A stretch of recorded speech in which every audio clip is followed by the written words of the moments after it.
Hey everyone, and welcome back to the Vegan Trinity. I'm Trinity. The Vegan Trinity are the three aspects of veganism: health, the environment, and the animals. So we've covered the three main aspects of veganism, but there's a bonus benefit that's not often spoken about. So that is the spiritual aspects of veganism. This is a topic that's been brought to my attention about a year and a half ago now, so I'm thrilled to be sharing it with you all. But before I get into things though, I'd like to show you one quick aspect of the raw vegan organic farm that I'm working on. So it is composting. So I'm going to take you over to our actual compost bin, show you what it is, and just show you a little glimpse of the farm. So it might not look like much here, but this is our compost bin.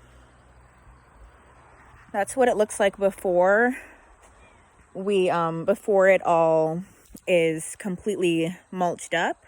So what we do is when we have food scraps like apples or a watermelon rind or something of the sort, we'll put it there and put dry leaves on top, and then it will become mulch.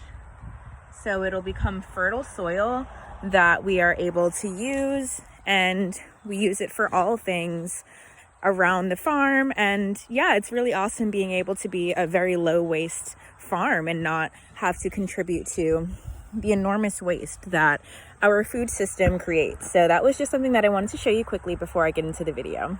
So, okay, first, the spiritual implications regarding veganism. I'll open with the word ahimsa. This is a principle that means do no harm, like do the least amount of harm possible in one's lifetime. It's an ancient principle. It's present in Buddhism, Hinduism, and other ancient cultures, and it is a principle that I live by as well. So now that that's covered, everything is made of energy. If you hear the cock-a-doodle-doos in the background, that's Jack. We have a rooster that meandered onto our farm, so he lives here now.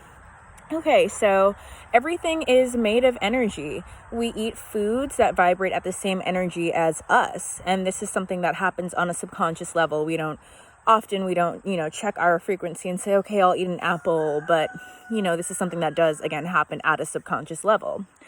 So what we eat becomes who we are. The phrase you are what you eat, or you are who you eat in some circumstances. This has a spiritual implication as well beyond the health association that it often carries. For instance, in the example of an apple, it's picked from a tree, a living tree. The tree is still living after the apple is picked. It's alive, as opposed to a steak or any other meat that we consume or that is consumed. These are dead animals and we're eating their cooked corpses. We're consuming that. So the difference in energies of an apple compared to a corpse or meat is tremendous. The animals that people eat are terrorized, raped, brutalized, confined, and then ultimately murdered. The animals felt all of this pain and carried all of this energy, and then we consume their flesh, and we feel this energy. Whether or not we realize the causation of it, we do feel this energy. So we begin to embody these emotions after consuming this energy. Then we feel countless negative effects, emotional responses, lowered frequencies, and turmoil within our bodies. And that is not the sole reason why in most circumstances, but that is a very heavily contributing factor and something that needs to be looked into further. So emotional and spiritual responsibility and accountability are often neglected in this regard. So I do thank you all for taking the time to listen to this perspective. I know it's one that maybe not everyone will believe in, or just one that might take a little bit more learning before people do make those changes. But again, thank you so much for watching, and I'll close out with a little tip. So starting today, find a vegan recipe for your favorite food. So just type the word vegan in front of your favorite food. So vegan mac and cheese, vegan lasagna, vegan chicken pot pie, whatever you want. Type the word vegan in front of that and recreate that recipe. And please do let me know your thoughts on the recipe, how it turned out. Feel free to comment below. And yeah, I'm just excited for you guys to be starting this journey. So thank you again, guys. I'll see you next week. And in the meantime, go vegan.